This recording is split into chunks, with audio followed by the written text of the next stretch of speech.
ડીસા વડાવલથી ઝાલોર બ્રહ્માણી માતાજીના મંદિરે પગપાળા યાત્રા સંઘ પ્રસ્થાન થયું। ડીસા તાલુકાના સમસ્ત ઝાલોર સોલંકી માળી પરિવાર દ્વારા આજે વડાવલથી શ્રી બ્રહ્માણી માતાજી ઝાલોર પગપાળા યાત્રા સંઘનું પ્રસ્થાન થયું છે, જેમાં હજારોની સંખ્યામાં સોલંકી માળી પરિવાર ડીજેના તાલે ઝૂમી ઉઠ્યા હતા અને વાજતે ગાજતે માતાજીની પદયાત્રામાં જોડાયા હતા। ડીસા તાલુકાના વડાવળ ગામે શિવ શક્તિ કોલ્ડ સ્ટોરેજથી ઝાલોર ગામે શ્રી બ્રહ્માણી માતાજીના મંદિર સુધી પગપાળા સંઘની પ્રસ્થાન કર્યું છે, જેમાં હજારોની સંખ્યામાં સોલંકી માળી પરિવાર ડીજેના તાલે ઝૂમી ઉઠ્યા હતા અને વાજતે ગાજતે માતાજીની પદયાત્રામાં જોડાયા હતા।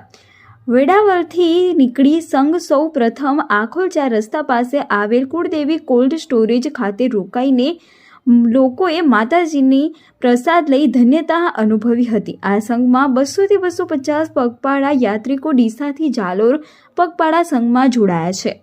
આ સંઘમાં સેવાભાવી પીએન માળી, ગુજરાત વેરહાઉસિંગના પૂર્વ ચેરમેન મગનલાલ માળી, ગૌભક્ત પરમ પૂજ્ય છોગારામ બાપુ અને સમસ્ત સોલંકી પરિવાર તેમજ મોટી સંખ્યામાં ગ્રામજનો ઉપસ્થિત રહી સંઘનું પ્રસ્થાન કરાવ્યું હતું।